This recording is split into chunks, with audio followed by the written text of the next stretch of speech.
Hi, guys. This is Laura with Stuff I Find Interesting. And I just blasted you out. I'm so sorry. Okay, so,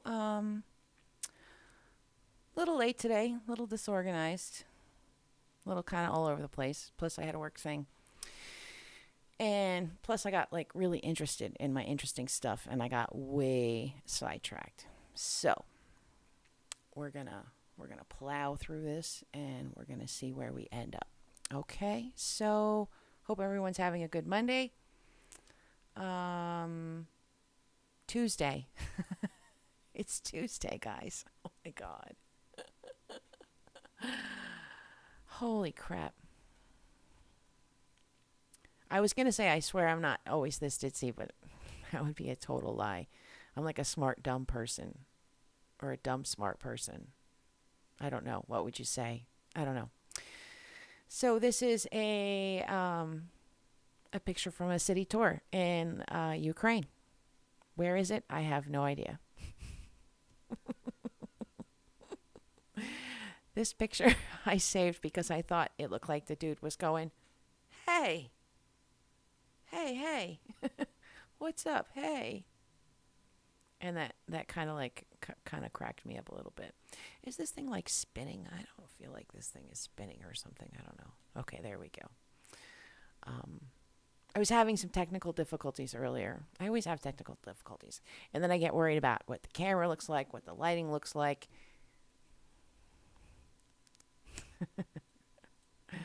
I guess I'm in a goofy mood today. Okay, so this is Acapulco. Acapulco. Acapulco. How do the people from Acapulco say it? It's probably not Acapulco. That's like how Americans say it. It's probably like Acapulco. We're gonna have to look that up in a second. But see, look how pretty this is. This is so nice. I'm guessing this is like a fort of some kind because there's a flag and then there's looks like barriers. I have actually never been to Acapulco, so but I hear it's lovely, but exceptionally dangerous right now. Lots of I can't even spell pronunciation right. Acapulco. Acapulco, Acapulco, whatever. Okay, moving on. This is a ruined monastery in the Caucasus Mountains. This is specifically Georgia.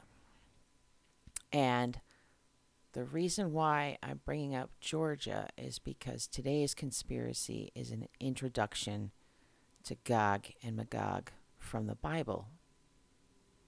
And the Iron Gate that is talked about in the Bible might be in Georgia.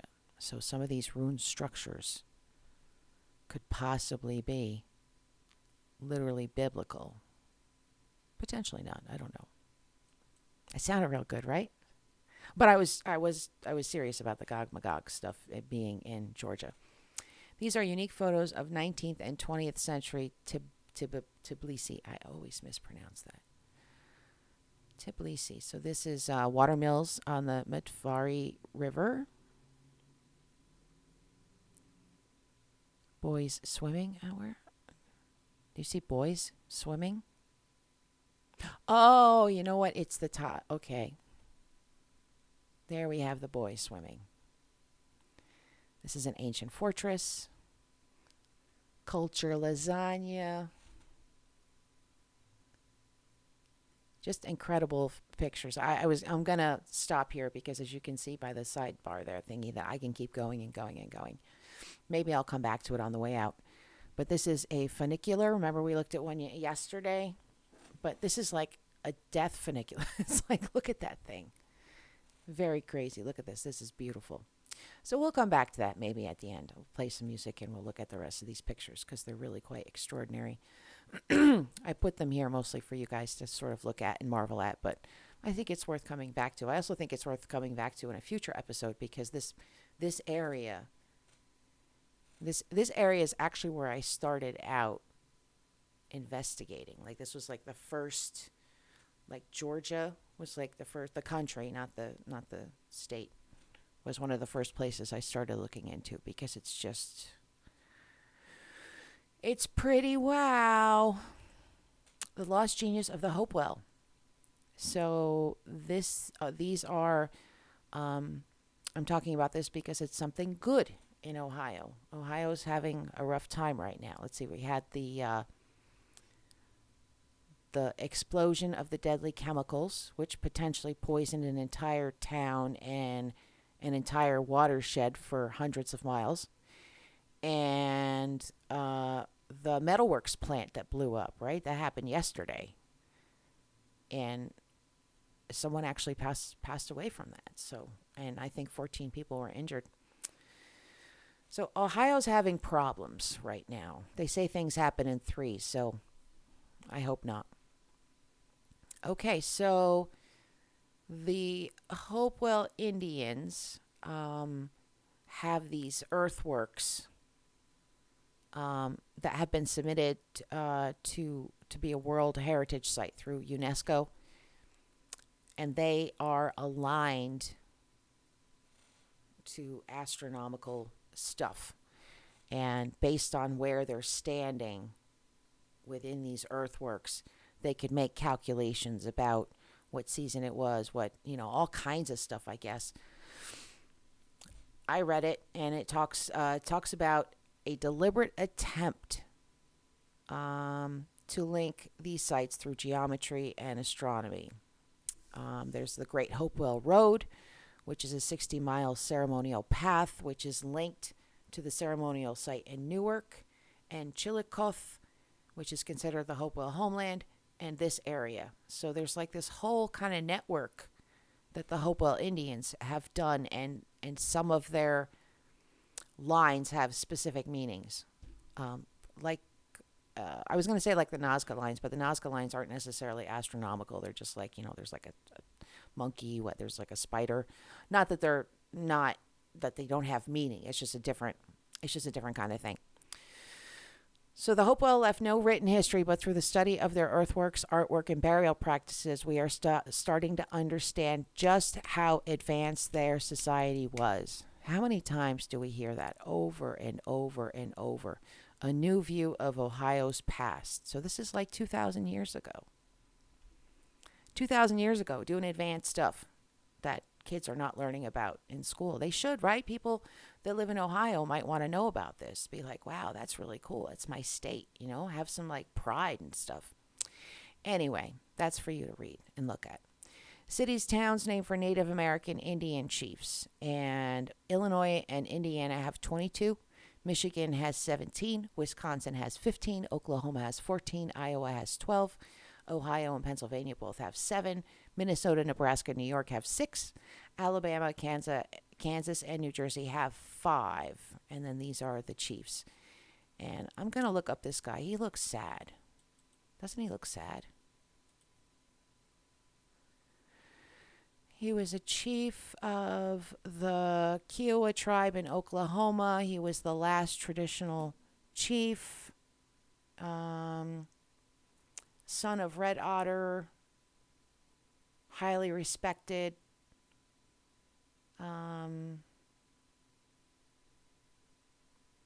Yeah, there's a lot going on here.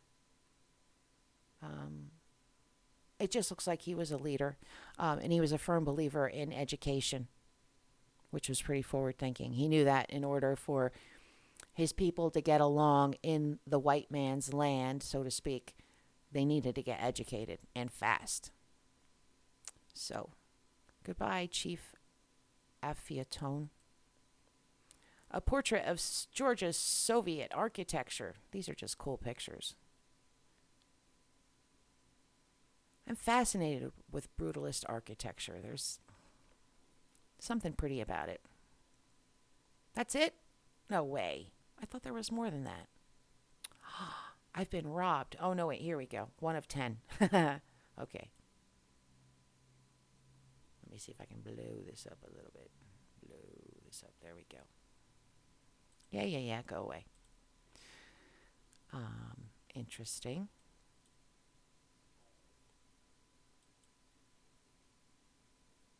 That's kind of cool looking. think that's a park.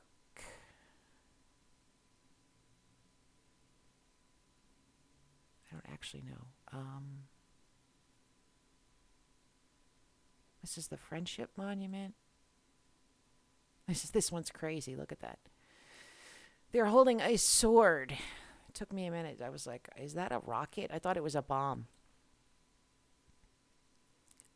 More pictures. There's like a catwalk that goes between the two buildings, which I think is fascinating. Georgia's Soviet era monuments featured on CNN. See, we're talking about Georgia and their monuments. These are some more monuments, along with some discussion about them and the ones that are being preserved. And some of the Soviet era monuments have been removed, like the ones that are communist in nature or aligned with leaders that authorize the killing of their peoples. So it's the translation's a little weird on the page. Now we're going to talk about tracking a vanished civilization in the Southwest.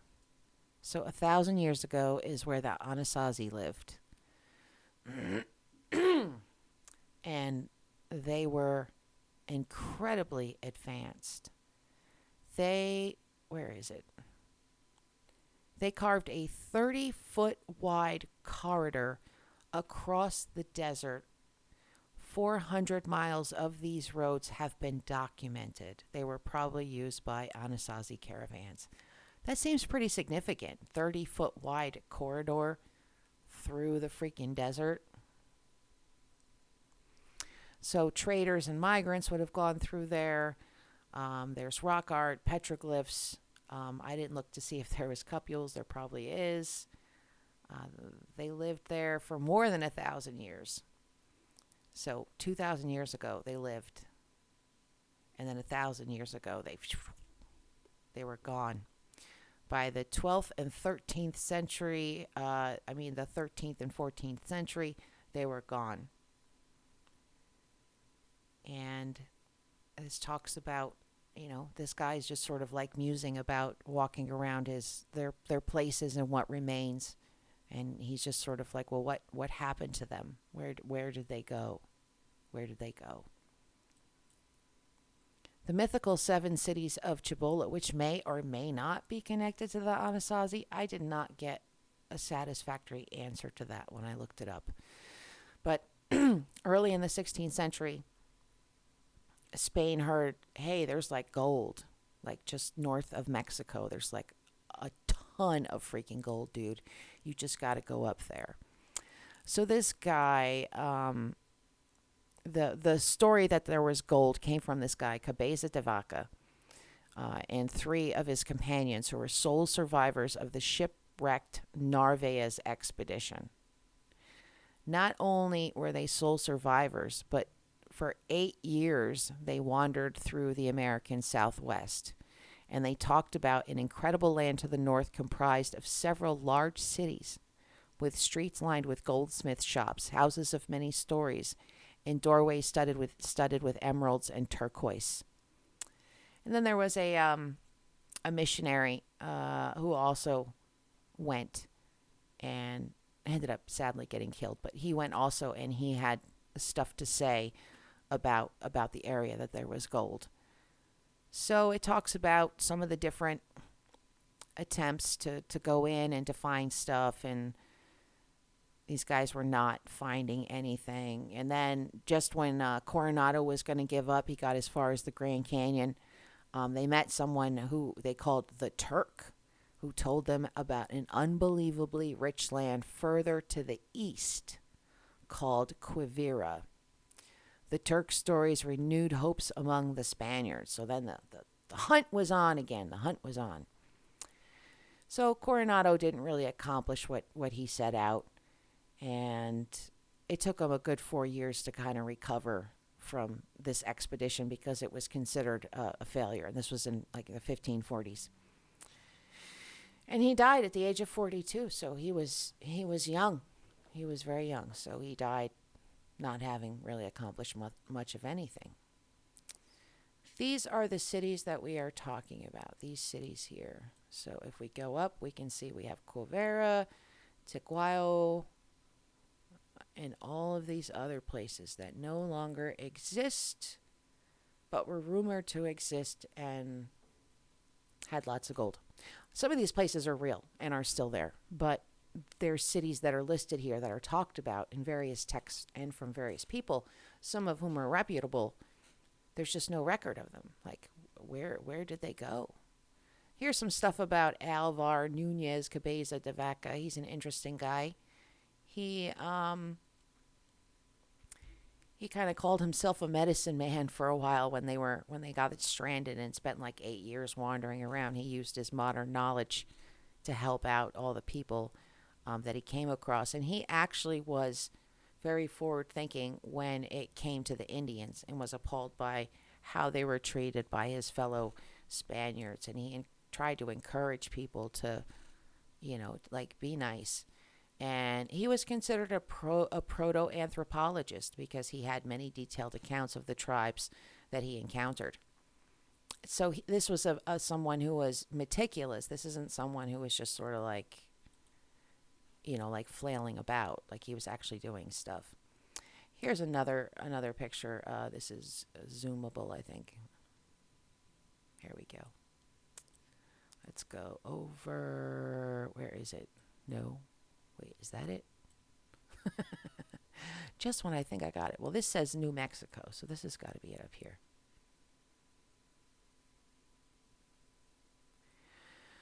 I think, yeah.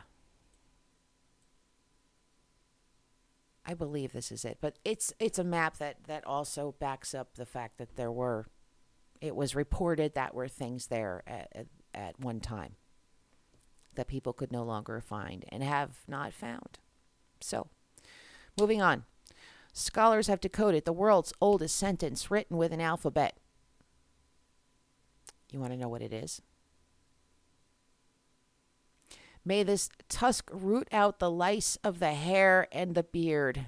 It's a lice comb. And that's the message on it. So it's a lice comb for your beard or your hair, for getting lice out of your hair, which would have been a bigger problem, certainly, for sure, back then. These are some pictures I'm going to include. They're from 1862, and they are fabulous. Just really gorgeous to look at. Now, I have to warn you, if you click on them, they don't get bigified. You end up going here. So I don't know what that means. But maybe just don't click on it. But these pictures are like, wow, right? There is a description to all of these, and it translated yesterday, but it didn't translate today. Like, sometimes it translates and sometimes it doesn't. I'm not sure why. I even tried putting it in French or Spanish, which I could kind of figure out. But that didn't happen. Look at this stuff, huh? Very fancy. That's one of the reasons why I included it. But you could probably reverse search or plug in this text and find out where it is. Like, we could go to, let's find out where this thing is. Let's go here.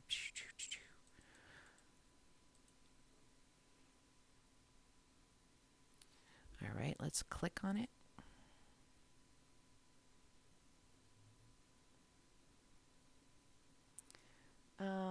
The Dolmabachi Palace. It's on the Bosphorus Strait. So this must be Turkey, Istanbul, kind of that area. Just beautiful pictures. I got totally lost in this guy's page. He has so much information. Oh my God. He's just done an amazing job with this stuff. And the pictures are high quality. The only problem is sometimes the pages don't translate and you're not really sure what you're looking at and you have to look them up. I'll let you look at the rest of them. Now this is... I did have a purpose.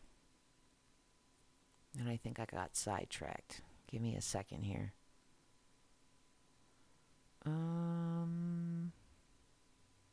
So this is a page about photography.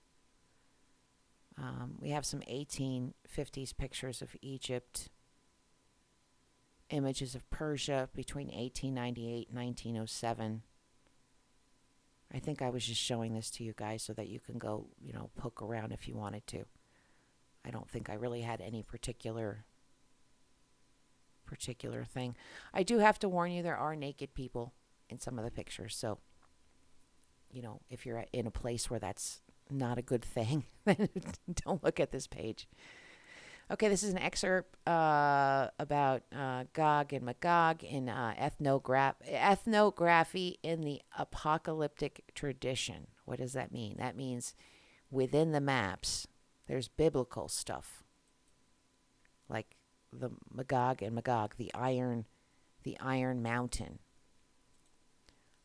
Here's another one. So it's said that there was this Iron Mountain and this gate that kept separate these two entities, Gog and Magog, or possibly land. It's disputed. I looked it up in like 4 different cultures, and it said like 4 different things. But let's say they're 2 people, and they're evil, but they're kept in check in this gate. And when they bust out, like, watch out. Like, that's when the apocalypse is going to freaking happen. Some really cool pictures in here. Some that I actually hadn't seen. And I was like, wow. I've been finding a lot of cool stuff lately. I love when that happens, So we can see this is a really kind of cool map. I'll let you read it. I'm going to go back and read this, actually. This is just, I was introducing this to you. I haven't gone into depth. I just wanted to get something released before the end of the day. Because I know at the end of my day today, I'm not going to want to do much of anything. Gog and Magog were primitive humanoid creatures made of rock and sand who became ancient warriors from biblical lore. They were part of a race of creatures thought to be wiped out during the Great Flood. Both received swords from an unknown deity. In ancient times, Gog and Magog became known as warriors who conquered and enslaved half of the Fertile Crescent. They were eventually bound by a priest in a place without a place and a time without a time. Over the millennia since they were banished, Gog and Magog became legends mentioned in both the Bible and the Demon Tablet, and in video games, and in common culture. And then this kind of goes into, this is actually, we start to get into fiction. Oh, this is supernatural. But it's true, Gog and Magog. I don't know about the sand part, but I do know that they're from a race of giants. Gog and Magog. So this is where Gog and Magog might be. This particular area. So I'm just showing you some photos of the area. You can see it's pretty wild looking. So this particular road was only completed in 1863, and it covers 208 kilometers. And because of this, getting into areas that people weren't in before, there's this idea that they're going to disrupt Gog and Magog. And some surmise that Gog and Magog is in the Dariel Gorge, which we talked about in episode 1 or 2. One of the crappy ones where you can't hear me like at all. These are some cool pictures. If you click on them, they bigify. Oh, look, it's that monument again. The Friendship Monument. We saw that like in 3 different places. That was totally not on purpose, but it's all connected, I guess. I think that might be it. No, there's a lot more pictures. I'll let you have fun with those. Cool stuff. Really cool stuff. Some more stuff about Gog and Magog. This is from the Muslim perspective. And it says, at first it seems in reading the texts that Gog and Magog will not appear until Jesus has already returned. But this does not necessarily have to be the case, since it is not clear when this occurrence starts. For the emptying of a whole lake certainly takes some time. I'm not really sure what that is.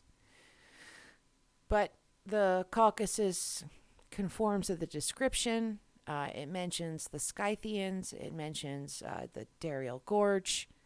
Um, Georgian is a language spoken by only about 4 million people around the world. It is the official language of Georgia, which lies directly below the Caucasus. It has no resemblance to any other language. It is a language spoken by in this region and nowhere else. And it goes on about the Scythians used to live here. Um, and the Jews were here. Alexander the Great was here. Georgian kings came through here. All kinds of stuff. It gets really complicated. That's why I said we're going to talk about it more in the future, because I haven't really sorted it all out yet. It's kind of a lot to take in. This is a wall of iron built to keep out Gog and Magog. So this is, I think, some guy's book that he's hawking. But these are pictures of Gog and Magog being somewhere in here, I guess, it seems. That's a cool photo. So, guys, we have actually come to the end. Can you believe it? I'm going to put on some music. We're going to look at some more pictures from Tbilisi as we head out. I hope everybody has a great Tuesday. And if I'm able to, maybe I'll do another either art or mental health. It depends on how I'm feeling. If I'm feeling like I want to be self-aware and, and contemplative, and, then it'll be mental health. And if I'm feeling like I just don't even want it, I can't even, then it'll be art. So with that said,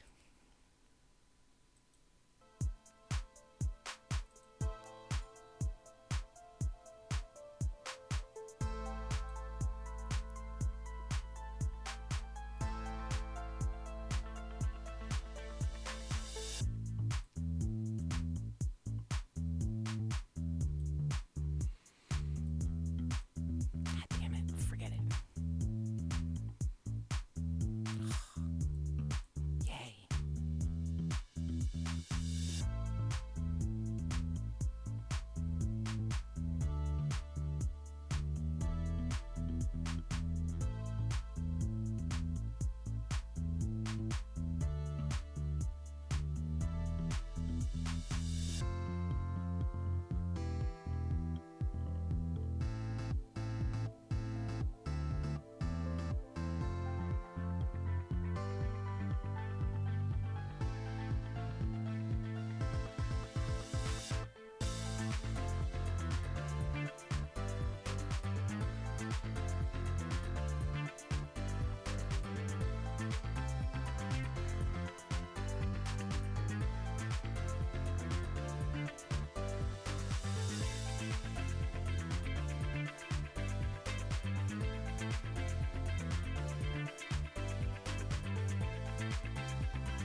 Have a great day, guys.